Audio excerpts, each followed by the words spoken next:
नमस्कार दोस्तों, मैं अभिनव राय एक बार फिर से आप सबका स्वागत करता हूं चंद्रा आईएएस के प्लेटफॉर्म पे। और इसमें हम लोग बात कर रहे थे बुद्धि के बारे में। आज हम लोग नया टॉपिक स्टार्ट कर रहे हैं, बुद्धि के मेजरमेंट के बारे में बात करेंगे हम लोग कि बुद्धि का माप कैसे करें, मेजरमेंट कैसे करें, इंटेलिजेंसी का किस तरीके से खोज हुआ, कैसे कैसे लोग सर्च करते हैं और किस तरीके से सर्च होता है। तो ये सब के बारे में हम लोग बात करेंगे आज और शुरुआत करेंगे कि किस तरीके से इसकी घटनाएं घटी, कैसे चेक इन हुआ, कैसे पता किया गया कि किस में किस तरह की बुद्धि है, कितना बुद्धि है और इस तरह की अगर आईक्यू है तो वो किस के अंतर्गत आता है। ओके, तो चलिए देखते हैं हम लोग। अगर हम बात करें थोड़ा सा इतिहास की कि कहां से स्टार्ट हुआ, तो सबसे पहले एक बुक लिखी गई है ना, एक चैप्टर आया, एक कहानी आया, मेंटल टेस्ट एंड मेजरमेंट। क्या है मेंटल टेस्ट एंड मेजरमेंट? किसकी लिखी है बुक? कैटल की। किसकी लिखी है? कैटल की। मेजरमेंट है ना, मेंटल टेस्ट एंड मेजरमेंट पुस्तक लिखी गई कैटल। अब इसमें इन्होंने एक अवधारणा दिया कि काश अगर हम बुद्धि चेक कर लेते, बुद्धि के बारे में हम पता कर लेते, तो हम बता सकते थे कि किस तरह की बुद्धि होगी और किस तरह की इंटेलिजेंसी होगी। किस बुक में? Mental test and measurement. इस बात को स्टर्न सुने और स्टर्न ने सोचा कि बात तो सही कह रहा है बंदा, हमें तो कुछ करना चाहिए। स्टर्न ने बहुत खोज किया और बुद्धि लब्धि नाम की कोई चीज दे डाली। क्या दिया? बुद्धि लब्धि यानी आईक्यू। ठीक है, क्या दिया? बुद्धि लब्धि। याद रहेगा, बुद्धि लब्धि शब्द दे दिया। बुद्धि लब्धि मतलब आईक्यू। हालांकि इन्होंने आईक्यू नहीं बताया है, मेंटल टेस्ट बताया है। ठीक है, तो मैं साधारण भाषा में लिख दे रहा हूं आईक्यू। ठीक है, किसने दिया? स्टर्न ने। और इसीलिए सबसे पहले देने की वजह से है ना, बुद्धि लब्धि के जनक कहे जाते हैं। क्या कहे जाते हैं? जनक। स्टर्न। याद रखिएगा, बिने और साइमन को अक्सर लगा के आते हैं हम लोग। बिने साइमन मेंटल बुद्धि लब्धि के जनक नहीं कहलाते। ओके, या तो आप खुश होते हो तो टर्मन लगा के आते हो, टर्मन भी नहीं है। बुद्धि लब्धि के अगर जनक कहे जाते हैं तो किसको? स्टर्न को। क्योंकि सबसे पहले जब बात लिया इन्होंने और सबसे पहले सोचा कि नहीं, कुछ तो मेजरमेंट होना चाहिए, हम कैसे बताएंगे कि इंटेलिजेंसी कैसी है, कौन बच्चा कैसा है, कितना तेज है। ठीक है, तो इन सब चीजों को हम इसमें रखते हैं। तो बुद्धि लब्धि के बारे में इन्होंने बताया। तो जनक अगर बुद्धि लब्धि का पूछ ले कि कौन है फादर ऑफ आईक्यू, ठीक है, या मेंटल टेस्ट, तो आप किसको बताओगे?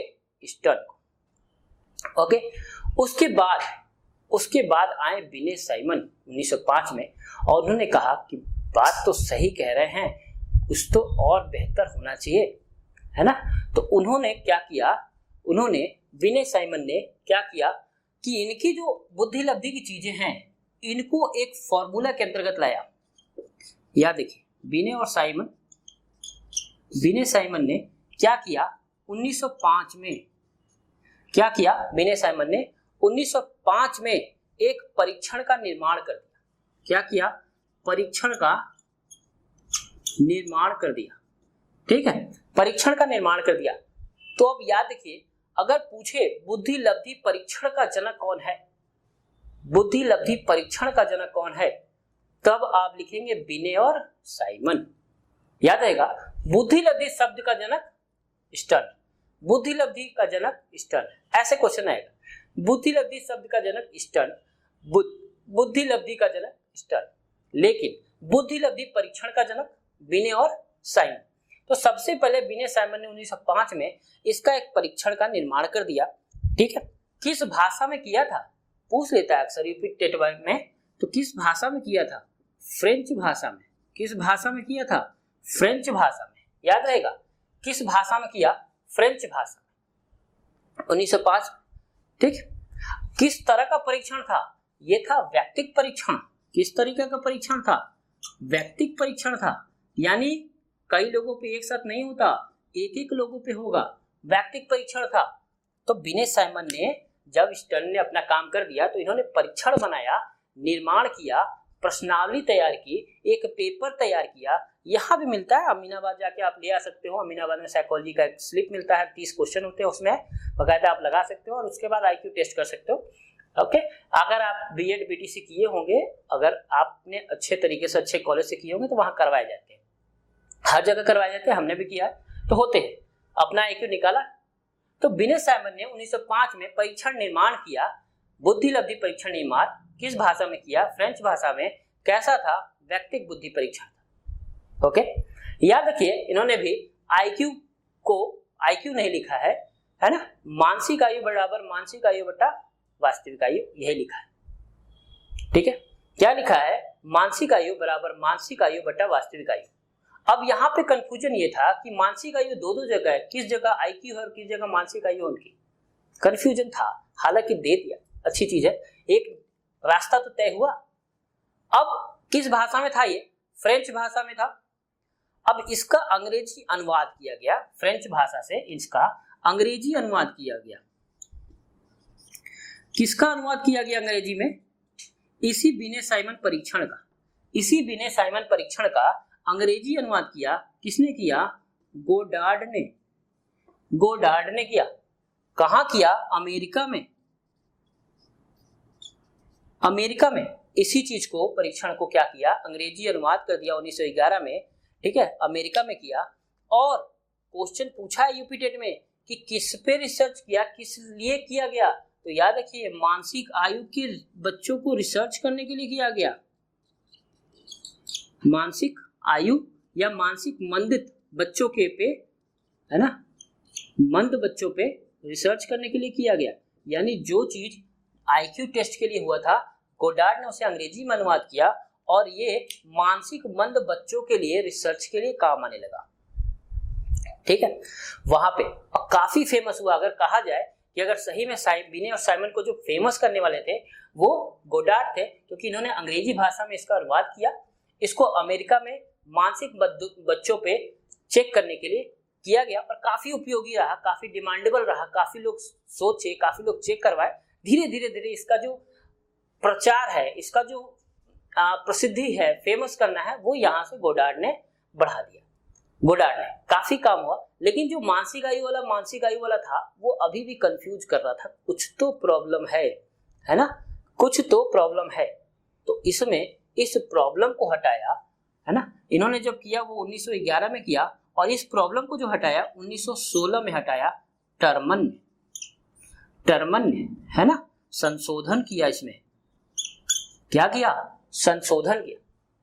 याद आएगा, संशोधन किया। स्टैनफोर्ड विश्वविद्यालय में इन्होंने किया है, स्टैनफोर्ड विश्वविद्यालय में परीक्षण किया है और काफी लोगों पे परीक्षण किया, काफी रिसर्च किया।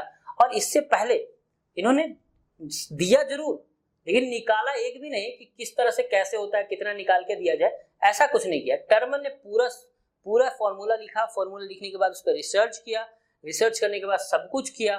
ठीक है, और उसके बाद फॉर्मूला दिया, है ना, याद रहेगा। तो बुद्धि लब्धि के मापन का जनक अगर कहा जाए, किसका? बुद्धि लब्धि के मापन का जनक, है ना, बुद्धि लब्धि के मापन का जनक अगर कहा जाए तो किसको कहेंगे हम? टर्मन को। याद रहेगा, बुद्धि लब्धि के मापन का जनक कहा जाए तो किसको कहेंगे? टर्मन को। ठीक है, और टर्मन ने यहाँ पे एक फॉर्मूला दे डाला, IQ equal to mental ability upon वास्तविक एबिलिटी रियल एज इंटू 100। जब इन्होंने निकाला तो फॉर्मूला दिया। ठीक है, मेंटल एबिलिटी, है ना, CA लिखा होता है cognition age, cognitive age into 100। ठीक है, ये है ना, मानसिक आयु, बुद्धि लब्धि इक्वल टू क्या है? मेंटल एबिलिटी बटा कॉग्निटिव एज, ठीक, इंटू 100। ओके, स्थितिक आयु 100। तो सूत्र जो सूत्र दिया वो भी कौन दिया? टर्म। ठीक है, तो सूत्र के भी जनक किसको कहते हैं? बुद्धि लब्धि के सूत्र का जनक किसको कहते हैं? टर्मन को। बुद्धि लब्धि के मापन का जनक किसको कहते हैं? टर्मन को। बुद्धि लब्धि का जनक किसको कहते हैं? स्टर्न को। बुद्धि लब्धि के परीक्षण का जनक किसको कहते हैं? बिने और साइमन को। ठीक, किस भाषा में किया? फ्रेंच भाषा में किया है। इसको इंग्लिश में किसने अनुवाद किया? गोडार्ड ने किया, अमेरिका में किया। गोडार्ड ने इसको किस लिए यूज किया? तो मानसिक मंद बच्चों पे यूज किया। ओके, इसको फेमस जो किया वो गोडार्ड ने किया। उसके बाद इसकी जो फॉर्मूला बनाई वो किसने बनाई? टर्मन ने बनाई। और टर्मन ने क्या किया? आईक्यू, मानसिक आयु को हटा के यहाँ पे आईक्यू लिख दिया, बुद्धि लब्धि कहा, और उसके बाद मानसिक आयु बटा वास्तविक आयु ने 100। कई बार क्वेश्चन आया है, याद रखिए इसको, कई बार यूपीटेट में आपको भी याद हो चुका होगा। अगर जो भी यूपीटेट दे रहे होंगे, यूपीटेट की तैयारी कर रहे होंगे, इन सबको याद हो गया होगा। अब तो अच्छा है, सबको फाइनली सबको पास कर दिया गवर्नमेंट ने, कि जितने भी कभी भी पास हुए हैं वो आजीवन के लिए पास हो गए हैं। बहुत बढ़िया, आपका पैसा बच गया हालांकि, ठीक। बहुत लोग इस बार भी भर रहे होते, सोचे थे कि यूपी टेट भरेंगे, सबको पास कर दिया गवर्नमेंट ने। जिसका एज खत्म हो रहा था, जिसके समय खत्म हो रहे थे, सबको लाइफ टाइम के लिए प्रमोट कर दिया। बहुत बढ़िया किया, हम लोग सब उसी में शामिल है। ओके, तो ये क्या है, तो ये जनक है। तो इस तरीके से ये क्या हुआ, फॉर्मूला दिया गया।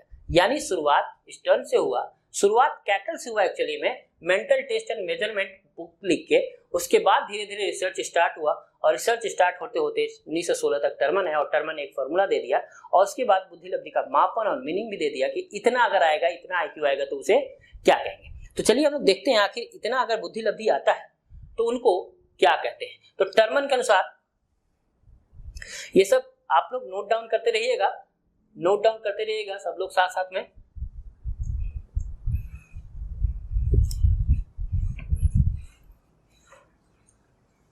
तो मीनिंग लिखते हैं हम लोग, बुद्धि का माप है ना, इधर माप लिखते हैं, और इधर जो चाइल्ड है किस तरह का है उसको लिखते हैं, मेजरमेंट और चाइल्ड लिखते हैं। मोर देन 140 अगर है ना, मोर देन 140 140 से अधिक है अगर उसकी आईक्यू, है ना, क्या है आईक्यू उसकी 40 से 140 से अधिक है, तो उसको क्या कहते हैं, प्रतिभाशाली। क्या कह देते हैं, प्रतिभाशाली, है ना, याद रहेगा। 140 से ऊपर है तो उसको क्या कहते हैं, प्रतिभाशाली, जीनियस बच्चा है। मोर देन 140 क्या है, जीनियस है। ओके, 120 से 139, 120 से 139 है तो क्या होगा, अतिश्रेष्ठ। क्या कहेंगे, अतिश्रेष्ठ। जिसको भी अपना आईक्यू टेस्ट करना है, इसका एक क्वेश्चन बुकलेट आता है अमीनाबाद में जाए, बुकलेट ले, अपना क्वेश्चन सॉल्व करें, उसमें पीछे कैसे करना है ये सब कुछ दिखा रहता है, आप करें और अपना आईक्यू कमेंट करके जरूर बताएं कि आपको कितना का आईक्यू मिला है।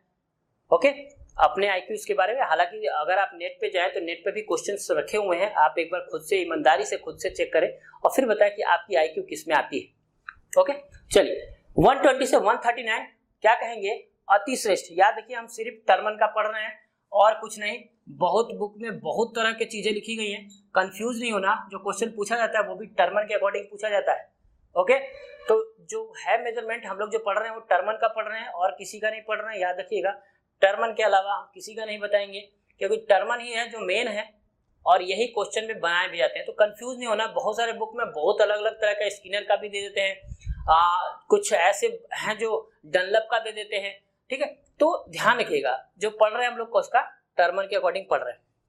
नेक्स्ट है 110 से 119 तक, 110 से 119 तक को क्या कहते हैं, श्रेष्ठ कहते हैं। क्या कहते हैं, श्रेष्ठ, वेरी सुपीरियर, सुपीरियर, ठीक है। 110 से 119 तक क्या कहते हैं, श्रेष्ठ कहते हैं। यानी 140 से ऊपर को प्रतिभाशाली, 120 से 140 या 140 तक अतिश्रेष्ठ, 110 से 119 यानी 110 से 120 तक श्रेष्ठ। ओके, याद रहेगा। नेक्स्ट है 90 से 109 तक, 90 से 109 तक इसको कहते हैं सामान्य। सबसे ज्यादा पूछे जाने वाला है ये सामान्य, यानी नॉर्मल चाइल्ड, जैसे हम सब है, सब लगभग इसी में आते हैं। तो 90 से 109 तक आईक्यू वाले जो होते हैं वो क्या कहते हैं, सामान्य, यानी नॉर्मल, जनरल। ओके, नेक्स्ट है 80 to 89, 80 to 89 है ना, 80 to 89, 80 से 89 तक को क्या कहते हैं, मंद। क्या कहते हैं, मंद, है ना, यानी डल, मंद यानी डल चाइल्ड, ठीक है। यानी 80 से 89 जो आता है, अगर इतना आईक्यू आने लगा तो आप डल चाइल्ड है, आप मंद चाइल्ड है। ओके, यानी आपकी जो कैपेसिटी है वो मंद बच्चों की है। ओके, 70 से 79, 70 से 79 सीमांत मंद, सीमांत मंद बुद्धि चाइल्ड, सीमांत मंद बुद्धि, ठीक है, बॉर्डर लाइन है, क्या कहते हैं, बॉर्डर लाइन, फॉरबिडन, ठीक। 70 से 79, उसके बाद है 60 से 69, 60 से 69 इसको क्या कहते हैं, इसको मूढ़ बुद्धि कहते हैं। क्या कहते हैं? मूल बुद्धि, मूल बुद्धि कहते हैं, मोरॉन। ठीक है, इंग्लिश में क्या कहते हैं? मोरॉन। याद रखिएगा, अक्सर यही पूछ लेता है, मोरॉन, सीधे सीधे देवनागरी भाषा में मोरॉन लिख के दे देता है। तो याद रखिए, मोरॉन क्या है? मूल बुद्धि है। ठीक, अक्सर इंग्लिश मीडियम स्कूल में मोरॉन ही कहते हैं। जैसे हम लोग कह देते हैं अरे गधे हो गया एकदम से, ठीक है, कह देते हैं ना बच्चों को, अरे गधे हो गया एकदम से, तो वो क्या कहते हैं, है ना, तो वो मोरॉन शब्द का इस्तेमाल करते हैं। ठीक है, तो ये है, तो क्या है? मोरॉन। तो याद रखिएगा, मोरॉन किसके है? मूल बुद्धि। और कहां से है? 60 to 69। ठीक है, नेक्स्ट है 20 to 59। 20 to 59 इसको कहते हैं क्या? हीन बुद्धि, हीन बुद्धि, है ना, हीन बुद्धि, इम्बैसल। क्या कहते हैं? इम्बैसल। 20 से 59 हीन बुद्धि, इम्बैसल। और 20 से कम, है ना, लेस देन 20, उसको कहते हैं जड़ बुद्धि, यानी इडियट, है ना, आमिर खान क्या कहते हैं? इडियट। ठीक है, इडियट मूवी आई थी ना, 3 इडियट आमिर खान की, तो वही वाली जड़ बुद्धि है। ओके, तो कितने भागों में बटा? मोर देन 140 प्रतिभाशाली, 120 से 139 अति श्रेष्ठ। ठीक है, क्या है? अति श्रेष्ठ। 110 से 119 श्रेष्ठ, 90 से 109 सामान्य, 80 से 89 मंद, 70 से 89 सीमांत मंद, 60 से 59 मूढ़ बुद्धि, 20 से 59 हीन बुद्धि और 20 से कम जड़ बुद्धि। ओके, ये है किसका? टर्मन के अनुसार।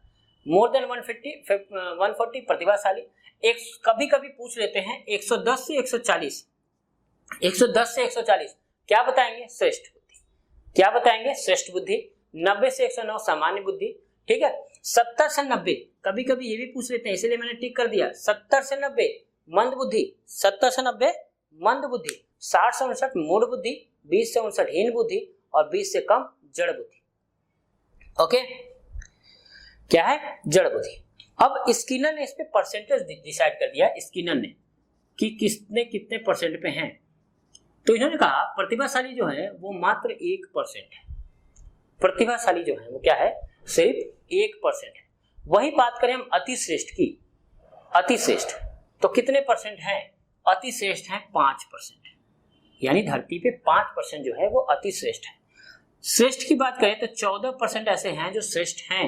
60% जो हैं वो क्या है? सामान्य है, यानी सबसे ज्यादा पॉपुलेशन जो है वो सामान्य की है, इसलिए सबसे ज्यादा क्वेश्चन भी जो पूछा जाता है वो भी सामान्य से ही पूछा जाता है। उसके बाद मंद बुद्धि जो है वो भी 14% पे हैं। अगर सीमांत मंद बुद्धि की बात करें तो 5% पे हैं, और ये तीनों की बात करें तो 1% ही है, 1% ही। मूढ़ बुद्धि, हीन बुद्धि और जड़ बुद्धि। ओके, तो ये परसेंटेज स्किनर ने डिसाइड किया है। क्वेश्चन सबसे ज्यादा सामान्य वाला पूछा जाता है, सबसे ज्यादा सामान्य वाला पूछा जाता है। दूसरे नंबर पे प्रतिभाशाली पूछा जाता है और तीसरे नंबर पे किसको? मंद बुद्धि को पूछा जाता है। ओके, एक दो बार जड़ बुद्धि और मोरॉन को भी पूछा गया। तो ये किसके अनुसार है? बुद्धि का माप टर्मन के अनुसार। स्किनर ने कहा कि 1% प्रतिभाशाली दुनिया में पाए जाते हैं, 5% अति श्रेष्ठ पाए जाते हैं, 14% श्रेष्ठ पाए जाते हैं, सामान्य बुद्धि वाले 60% होते हैं, यानी मैक्सिमम जनसंख्या जो होती है इसी की होती है, हम सब इसी में आते हैं। मंद बुद्धि 14% में होती है, सीमांत मंद बुद्धि 5% होती है, मूढ़ बुद्धि, हीन बुद्धि, जड़ बुद्धि तीनों मिला के 1% होती है। और स्किनर साफ साफ कहा है कि मूढ़ बुद्धि, जड़ बुद्धि होने के पीछे उसका कहीं ना कहीं रीजन जो होता है वो हेरिडिटी होता है, कहीं ना कहीं उसके चोट या कुछ ऐसी चीजें होती है। वातावरण में आके कोई इंसान मूढ़ बुद्धि और जड़ बुद्धि नहीं होता। साफ साफ स्किनर ने साफ साफ लफ्जों में कहा है कि वातावरण पे इसका कोई प्रभाव नहीं होता है। ठीक है, ये कहीं ना कहीं हेरिडिटिकल होता है, या तो आपके चोट लगने की वजह से या किसी और कारणवश से, किसी हार्मोन्स के नहीं रिलीज होने की वजह से बच्चा जो होता है वो मूढ़ बुद्धि हो जाता है, जड़ बुद्धि हो जाता है, हीन बुद्धि हो जाता है। वातावरण का इस पे कोई प्रभाव नहीं होता, वातावरण का इस पे कोई प्रभाव नहीं होता। हाँ, चोट लग जाए अलग चीज है बाहर में आके। ओके, तो ये किसके अनुसार था? टर्मन के अनुसार। किसके अनुसार? टर्मन के। ओके, तो हम लोगों ने देखा टर्मन का सिद्धांत। इसमें जो बिने और साइमन परीक्षण, ये सब बिने साइमन परीक्षण के अंतर्गत ही आता है, बिने साइमन परीक्षण के नाम से ही आता है। तो बिने साइमन परीक्षण के अंतर्गत 2 फॉर्म बनाए गए, एक बनाया गया फॉर्म एल और दूसरा बनाया गया फॉर्म एम। याद रखिएगा, फॉर्म एल और फॉर्म एम, ठीक है, फॉर्म एल और फॉर्म एम, ठीक। एल में कोई रूपांतरण नहीं करते हैं, याद रखिएगा, जो पुराना होता है उसी में रूपांतरण वही होता है, कोई रूपांतरण नहीं करते, कोई चेंजेस नहीं करते, जबकि इसमें रूपांतरण करते हैं, है ना, रूपांतरण करते हैं। याद रखिएगा, अक्सर आप लोग कंफ्यूज हो जाते हो, ठीक है, साधारण भाषा में सिखाते हैं। एल मतलब क्या होता है? एल मतलब होता है लव, सिंपल भाषा में। और प्यार किया तो कबाड़ा किया, प्यार किया तो क्या किया? कबाड़ा किया, यानी आप में कोई परिवर्तन नहीं आने वाला, है ना, सब खत्म, ठीक है, सब खत्म, आप बस लेके घूमोगे बस, और कुछ नहीं कर सकते। तो एल मतलब खत्म, ठीक है। एम मतलब मैरिज, यानी ये शादीशुदा रहोगे तो भैया हनीमून घूमोगे, शिमला मसूरी उसूरी घूमेगा, चेंजेस आएंगे, है ना। तो सिंपल भाषा में आपको याद करना है, यानी एम में रूपांतरण कर सकते हैं हम लोग, चेंजेस कर सकते हैं, कभी पेरिस गए, कभी कहीं गए, कभी कहीं गए, घूमते रहो, समाज का कोई दबाव नहीं। ये किया तो भैया कहीं नहीं रहे, आप घर में ना रह सकते शांति से, ठीक है। तो ये क्या है, याद करने वाली चीजें हैं ना। तो ये क्या है, एल में रूपांतरण नहीं करना है, एम में रूपांतरण कर रहा है या होता है।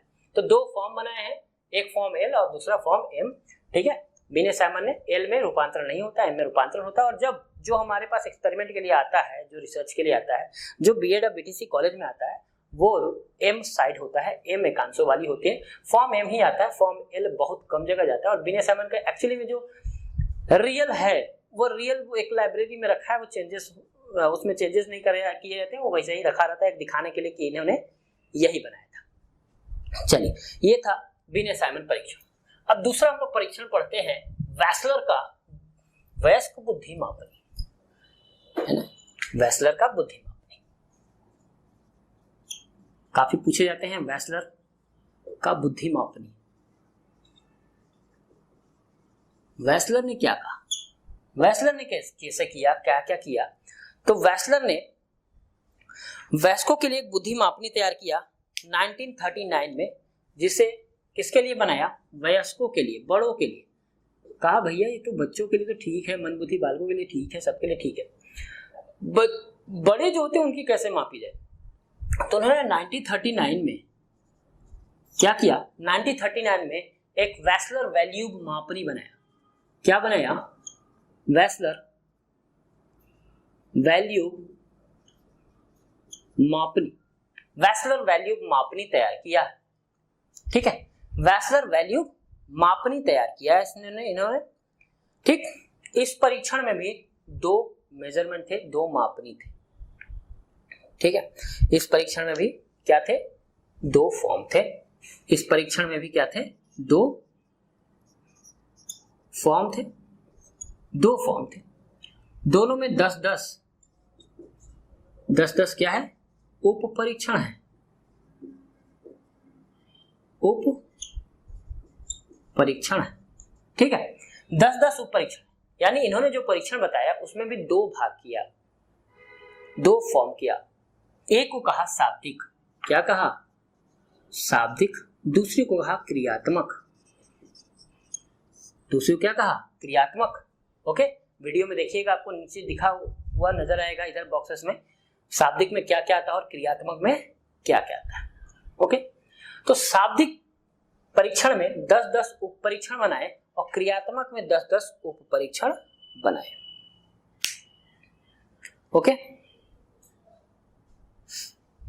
ओके, 10 उप परीक्षण बनाए, सॉरी 10 टोटल उप परीक्षण बनाए इन्होंने, 10 उप परीक्षण बनाया, एक में 5 और दूसरे में 5 रखाया, ठीक है। थोड़ा सा सुधार के लिए टोटल 10 उप परीक्षण बनाया है, एक में 5 दूसरे में 5, यानी 5 शाब्दिक उप परीक्षण और 5 क्रियात्मक उप परीक्षण। याद रहेगा, 5 शाब्दिक और 5 क्रियात्मक उप परीक्षण किया। ओके, 1939 में वेस्लर वैल्यू मापनी बनाया, जिसमें इन्होंने परीक्षण तैयार किया और परीक्षण में दो परीक्षण बनाया, दो परीक्षण हुआ, एक शाब्दिक परीक्षण, दूसरा क्रियात्मक परीक्षण। शाब्दिक परीक्षण में 5 टोटल 10 परीक्षण बनाए, जिसमें से 5 शाब्दिक उप परीक्षण है और 5 क्रियात्मक उप परीक्षण इन्होंने तैयार किया। इसको नाम दिया क्या? Wechsler value मापनी। ओके, क्या क्या आता है मैंने नीचे मेंशन किया हुआ। अब इस परीक्षण को थोड़ा सा उन्होंने मॉडिफाई किया 1939 के बाद कि कुछ प्रॉब्लम्स हो रही है, थोड़ा सा हम इसको सही करते हैं। ठीक, तो 1955 में इन्होंने संशोधित कर दिया। 1955 में टर्मन ने वेस्लर ने संशोधन किया इसका। 1955 में इन्होंने संशोधन किया और इसका नाम रखा वेस्लर वयस्क बुद्धि मापनी।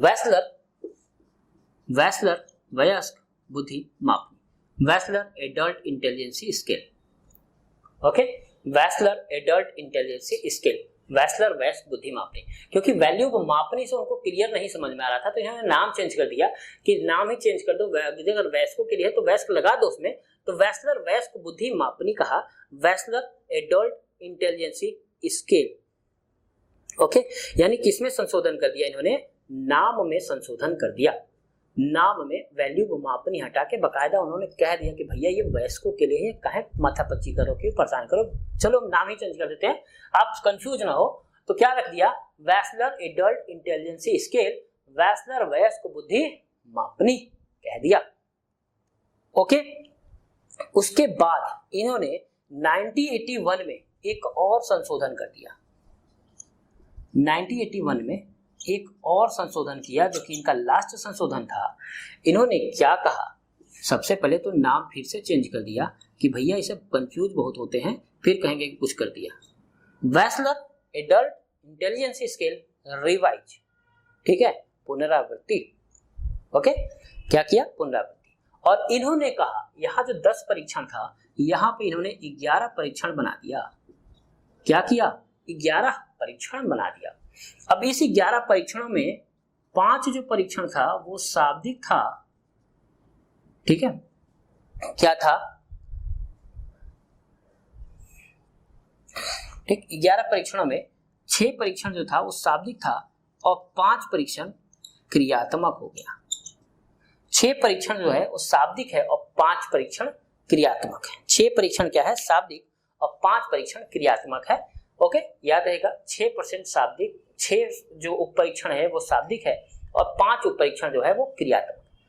तो वेस्लर का बुद्धि मापनी में सबसे पहले इन्होंने बनाया 1939 में वेस्लर का वैल्यू मापनी, जिसमें वयस्कों के लिए बनाया गया था।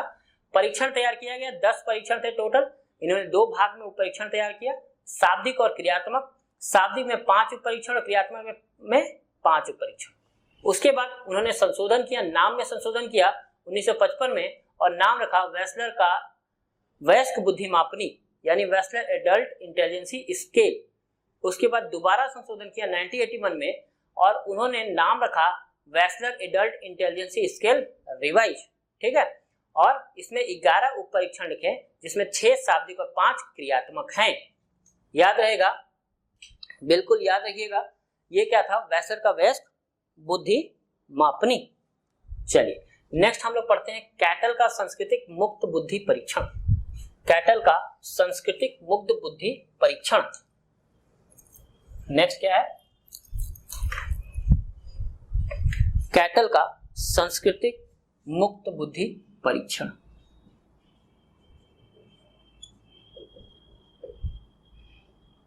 सांस्कृतिक मुक्त बुद्धि परीक्षण। राइटिंग थोड़ा सुंदर है इसलिए हम कभी चेंज नहीं करते। आई थिंक आप लोग को समझ में आ रहा होगा, ठीक। ऐसा इसलिए नहीं करते कहीं अवार्ड ना मिल जाए मुझे, है ना, सबसे अच्छी राइटिंग के लिए। तो कैटल का सांस्कृतिक मुक्त बुद्धि परीक्षण, इन्होंने क्या किया? सांस्कृतिक मुक्त का मतलब क्या होता है? स्पेशली ये ऐसे चाइल्ड पे रिसर्च किया जो समाज से, सांस्कृतिक से बहिष्कृत कर दिए गए थे। समाज से, संस्कृति से बहिष्कृत कर दिए गए थे क्योंकि असंतुलित बालक या ऐसे मानसिक बालक जिन पे की कुछ दोष लगा हो या कुछ प्रोहिबिटेड हो कि इधर आप नहीं आ सकते या ऐसे नहीं कर सकते, तो कुछ छोटे बच्चे जो ऐसे ऐसे कांड कर जाते हैं, कभी किसी को मार देते हैं, जैसे इंग्लैंड में भी टीचर को गोली मार दिया छोटा बच्चा ने। यहाँ पे कई सारे ऐसे बच्चे होते हैं जो अपने ही दोस्तों को मार देते हैं, मारपीट कर लेते हैं, या कुछ ऐसे मानसिक द्वेष वाले बच्चे, तो उन पे ये रिसर्च होता है। तो इसीलिए इसके नाम है कैटल का सांस्कृतिक मुक्त बुद्धि परीक्षण, ठीक है। इन्होंने 3 मापनी बनाया। कितने मापनी? 3 मापनी तैयार किया है। 3 मापनी। पहला है मापनी 1, मापनी 1, ठीक है। 4 से 8 साल के बच्चों के लिए बनाया, 4 से 8 साल के बच्चों के लिए ये तैयार किया इन्होंने मापनी फर्स्ट, ठीक। यानी जो मानसिक दोष वाले बच्चे होते हैं उनके पे प्रयोग किया गया कि आखिर ये जो दोष हैं बच्चों में वो कैसे है, क्या है, पूरा इतिहास जानने की जो विधियां होती हैं वो कैटल ने इसके अंतर्गत दिया कि आखिर ऐसे लोग बनते कैसे, ऐसे बुद्धि आती कैसे। बहुत लोग रिसर्च बहुत बीच में बहुत ज़्यादा चल रहा था जब आप ह्यूमन बम का जो टेक्नोलॉजी आया था बीच में, छोटे छोटे बच्चे आखिर इतना एक्टिव कैसे हो जाते कि अपने आप को उड़ा दे। आपसे अगर कोई कहे कि आप अपने आप को उड़ा लो या गोली मार लो, ठीक है, वही नहीं होगा। आदमी कितना भी झल्लाया होता है, ठीक है, मन कई बार आदमी का करता है कि चलो आत्महत्या कर ले, लेकिन करना बड़ी बात है, सोचना अलग बात है ना। अब असल में जब चाकू चलाना होगा ना तो हालत खराब हो जाएगी। लेकिन इसमें ऐसी क्या होती है भाई कि अपने आप पे लगा के उड़ा लेते हैं अपने आप को। क्या सोच, क्या थिंकिंग, क्या इंटेलिजेंसी होगी, क्या बुद्धि होगी इसके पास, किस तरह की बुद्धि होगी कि लोग ऐसा कर जाते हैं। बहुत लोग, बहुत बच्चों को देखा होगा इतना इरिटेट हो जाते हैं, कभी कभी एकदम आग बबूला हो जाते हैं, गुस्सा आ जाते हैं, तोड़फोड़ मचाना शुरू करते हैं। तो ऐसा आखिर क्यों हो रहा है? अगर आपके घर में भी अगर कुछ है, जब आप कुछ चीज कहते हो या कुछ चीज बोलते हो तो सामने जो बच्चा है वो काफी जुझला जाता है, काफी इरिटेट हो जाता है चीजों से, तो समझ जाओ उसमें कुछ थोड़ा सा क्या हो रहा है, प्रभावित हो रहा है बच्चा। उसको खुश करो, उसको बाहर ले जाओ घुमाने के लिए, कहीं ना कहीं वो एडजस्ट नहीं हो रहा है। या एक तो कोरोना में ऐसी हालत हो गई है, मोबाइल ने ऐसी हालत कर दी है लोगों की कि वो ऐसे ही क्या हो गए, इरिटेट हो गए। मोबाइल से बच्चे सबसे ज्यादा इरिटेट होते हैं। चला रहे अचानक से क्या हुआ, मोबाइल बंद या कुछ ऐसी चीज, तो उनको लगता है जैसे कुछ है जो खो गया, मोबाइल आपसे छीन लिया जाए, कुछ है जो खो लिया, ठीक है। तो ये बहुत बड़ी बीमारी होती जा रही है ना। बहुत बड़ी मोबाइल से जो मोनोफोबिया कहते हैं इसको, जो मोबाइल से होने वाली है, तो गजब की बीमारी है ये। रिसर्च चल रहा है, बहुत गजब की रिसर्च चल रहा है। तो ये सब जो है ना इरिटेट करने लगते हैं बच्चों को। मोबाइल छीनिए और अगर वो गुस्सा हो रहा है, अगर बहुत तेजी से गुस्सा हो रहा है, बहुत हाइपर गुस्सा हो रहा है, तो समझ लीजिए कि मोबाइल का प्रभाव हो रहा है उस पर। तो इस तरह के बच्चों पे रिसर्च किया गया, रिसर्च किया जाता है। तो जो पहला मापनी बनाया वो 4 से 8 साल के बच्चों के लिए बनाया। दूसरा मापनी जो बनाया तैयार किया वो 8 से 13 साल के बच्चों के लिए बनाया गया, 8 से 13 साल के बच्चों के लिए बनाया। और जो तीसरा मापनी बनाया वो हाई स्कूल यानी 13 से 17 साल तक के बच्चों के लिए बनाया, खासकर हाई स्कूल और इंटरमीडिएट के लिए बनाया गया, इंटरमीडिएट तक के बच्चों के लिए बनाया गया। तो जो बच्चे थे जो इस तरह के कांड कर जाते थे अपने अपने उम्र में, उनके लिए स्पेशली बनाया गया। और ये चेक क्या करते थे, स्पेशली ये चेक करते थे जी कारक, स्पीयरमैन का जी कारक पे चेक करते थे कि इनका जो कारक है वो कैसा है। क्योंकि जब तक देखिए, जब तक वातावरण तो बाद में प्रभावित करता है, उनका घर पहले प्रभावित करता है, उनके आने वाले जनरेशन पहले प्रभावित करते हैं। हेरिडिटी में ऐसा आता है। अब सपोज कीजिए कि जो मम्मी है वो साउथ इंडियन मूवी देख रही हो बढ़िया, ठीक, तो बच्चा आएगा वो भी तो तलवार लेके आएगा, है ना, एकदम शरीर में भले ताकत ना हो, बेचारा उड़ा उड़ा के मारता है वो, ठीक। तो ये सब चीजें हैं, प्रभावित करते हैं। तो चीजों को थोड़ा सा क्या करना है, समझना है, चीजों को देखना है। भाई पुरातन समय में हम लोग को क्यों ऐसे रामायण और गीता या इस तरह की चीजें दी जाती थी, इसका एक प्रभाव था। इसी वजह से कि बच्चा जो हो शांत स्वभाव का हो, समझदार स्वभाव का हो। तो ये किस पे चेक करते थे, जी कारक पे चेक करते थे, स्पीयरमैन का जी कारक चेक करते हैं। और 3 मापनी तैयार किया और मापनी के आधार पर उन्होंने इस तरह के जो बच्चे हैं, जो मानसिक दोष वाले बच्चे हैं, उन पे रिसर्च किया गया और रिसर्च करके बताया गया कि भाई एक समस्या है और इसका इलाज संभव है और कैसे इलाज किया जा सकता है। ओके, ये है कैटल का सांस्कृतिक मुक्त बुद्धि परीक्षण। समझ में आया? चलिए नेक्स्ट हम लोग पढ़ते हैं रेवेंस का प्रोग्रेसिव मैट्रिक्स। रेवेंस का प्रोग्रेसिव मैट्रिक्स, रेवेंस का प्रोग्रेसिव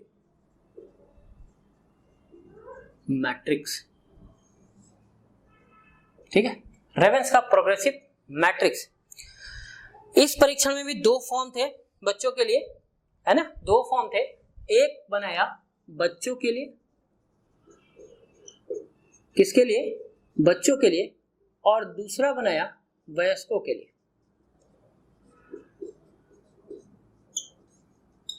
एक बनाया किसके लिए? बच्चों के लिए। दूसरा बनाया किसके लिए? वयस्कों के लिए। परीक्षण बनाया, ठीक है। परीक्षण क्या करना था? बुद्धि चेक करनी थी कि बुद्धि किस तरीके की है और कितना एक्टिव है बच्चा, कितने जल्दी से एक्टिव है और कितनी जल्दी से अपना काम करता है और कितने तेज अपना काम करता है। इस तरह के जो गणनाएं हैं वो करता था। खासकर जो आप देखते हो मार्केट में सुडोको, ठीक है, सुडोको या पिक्चर स्टडी या पिक्चर्स रीअरेंजमेंट, ये सब जो है ना वो रेवेंस का प्रोग्रेसिव मैट्रिक्स है, रेवेंस के द्वारा बताएंगे। ओके, तो ये रेवेंस का प्रोग्रेसिव मैट्रिक्स। तो बच्चों के लिए जो बनाया वो रंगीन, क्या बनाया? रंगीन प्रोग्रेसिव मैट्रिक्स बनाया। क्या बनाया? रंगीन प्रोग्रेसिव मैट्रिक्स, याद रहेगा। और वयस्कों के लिए जो बनाया वो था स्टैंडर्ड प्रोग्रेसिव मैट्रिक्स। नाम याद है, ये ब्लैक एंड व्हाइट मत कर दीजिएगा। Standard progressive matrix, standard progressive matrix. यानी बच्चों के लिए क्या बनाया? रंगीन प्रोग्रेसिव मैट्रिक्स। वयस्कों के लिए क्या बनाया? Standard progressive matrix. ओके, रंगीन में 3 उप परीक्षण बनाए। कितने बनाए? 3 उप परीक्षण बनाए। 3 उप परीक्षण, यानी एक परीक्षण तो बनाया बच्चों के लिए, ठीक है, वयस्कों के लिए एक परीक्षण बनाया। और इस रंगीन परीक्षण में 3 उप परीक्षण बनाए। एक को कहा ए, दूसरे को कहा ए बी और तीसरे को कहा बी। याद रहेगा। कितने उप परीक्षण बनाए? 3 उप परीक्षण बनाए। एक को कहा ए, दूसरे को कहा ए बी और तीसरे को कहा बी, ठीक। अब तीनों परीक्षण कैसे? ये कठिन, ये उससे कठिन और ये सबसे कठिन। नाम याद रखिएगा, ऐसे रखा है, ये कठिन, ये उससे कठिन यानी इस वाले से कठिन और ये सबसे कठिन। तो इस तरह का रेवेंस का प्रोग्रेसिव मैट्रिक्स था, याद रहेगा। इस तरह का प्रोग्रेसिव मैट्रिक्स है। और सब में 12-12 एकांश रखे, यानी 12-12 क्वेश्चन रखे। यानी टोटल कितने हो गए? 12 × 3 36 एकांश, यानी 36 आइटम्स। क्या रखे? आइटम्स, यानी क्वेश्चन, ठीक है। आइटम कुछ और मत सोच लेना भाई, ठीक है, दिमाग होते चलता है बच्चों का। तो कितना है? 36 एकांश, ठीक है, 36 आइटम रखा बच्चों के लिए। 3 उप परीक्षण ए बी और बी। वयस्कों के लिए रखा स्टैंडर्ड प्रोग्रेसिव मैट्रिक्स और इसमें 5 उप परीक्षण बनाए। कितने बनाए? 5 उप परीक्षण बनाए। कौन कौन? A B C D E. Okay, A B C D और ई, 5 उप परीक्षण बनाए। ओके, नाम क्या दिया? इसमें कैसे बताया? ये कठिन, ये इससे कठिन, ये इससे कठिन, ये इससे कठिन और ये सबसे कठिन, ठीक है। सरल नाम शब्द नहीं देना है, सरल कई बार ऑप्शन में दिया है सरल, ठीक है। तो सरल तो इसने बोला ही नहीं है, इसने साफ साफ कहा है ये कठिन है, ये इससे कठिन है, ये इससे कठिन है, इससे कठिन है और सबसे कठिन है, ठीक। गेम खेलते हैं ना, गेम में क्या होता है?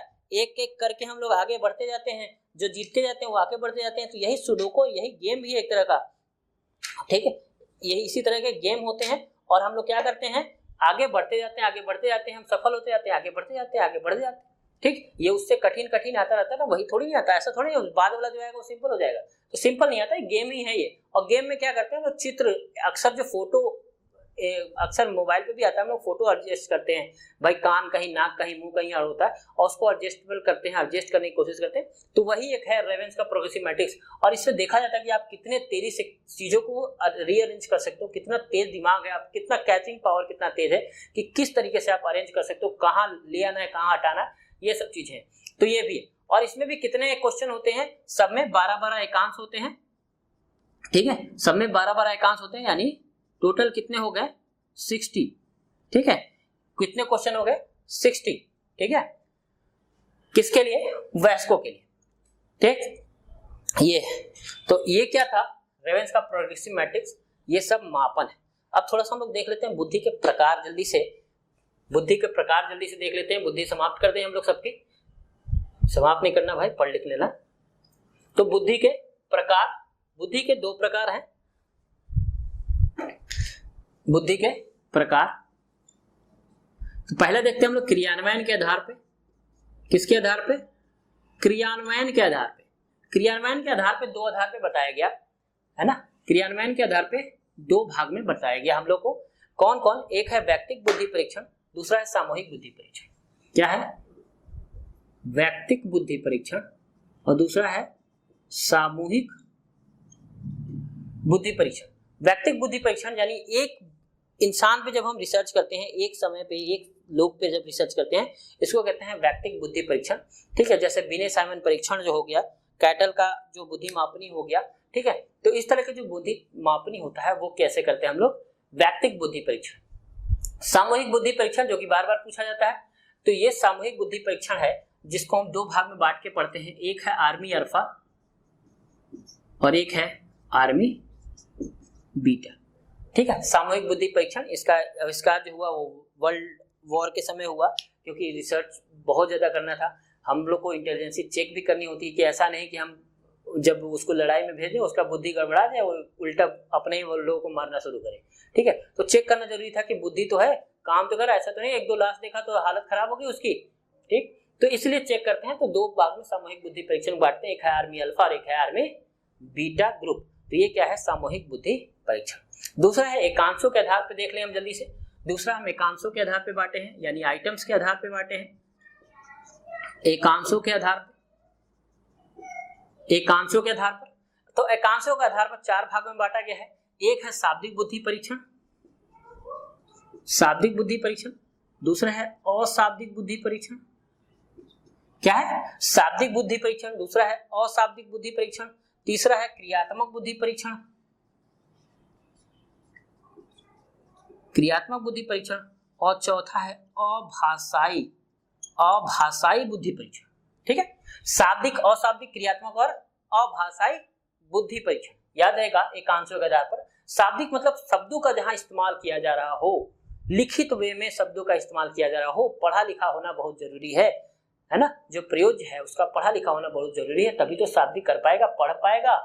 ठीक है, तो शाब्दिक बुद्धि परीक्षण, बिने साइमन शाब्दिक बुद्धि परीक्षण बकायदा शब्दों के माध्यम से उसमें क्वेश्चन आते हैं, पढ़ते हैं और सॉल्व करते हैं। अशाब्दिक बुद्धि परीक्षण जहां पे सॉल्व नहीं किया जाता, मतलब जो लोग हैं वो पढ़े लिखे नहीं होते, उनसे बैठ के पूछा जाता है। जैसे कैटल का सांस्कृतिक मुक्त बुद्धि परीक्षण, बच्चे वहां पर करते नहीं है, बच्चों से क्वेश्चन पूछा जाता है कि बताइए आपके साथ क्या क्या हुआ, आप वहां पे थे तो कैसा हुआ, क्या हुआ, इस तरह के कुछ पूछे जाते हैं उनसे क्वेश्चन। ये होता है अशाब्दिक बुद्धि परीक्षण। नेक्स्ट है क्रियात्मक बुद्धि परीक्षण। आपसे वर्क करवाए जाते हैं, आप बकायदा करते हो चीजों को, जब करते हो तो रिसर्च होता है आप पे, तो होता है क्या? क्रियात्मक बुद्धि परीक्षण। और अभाषाई मतलब सांकेतिक बुद्धि परीक्षण, आपसे संकेतों के माध्यम से चीजों को निकालना होता है, संकेतों के माध्यम से आप पे रिसर्च होता है, संकेतों के माध्यम से चीजों को बताया जाता है। ठीक है, ये होता है आभाषाई बुद्धि परीक्षण। तो प्रकार में हम दो प्रकार पढ़े, एक है क्रियान्वयन, दूसरा है एकांशों के आधार पर। क्रियान्वयन के आधार पर दो भाग में बांटे, एक है वैयक्तिक बुद्धि परीक्षण, दूसरा है सामूहिक बुद्धि परीक्षण।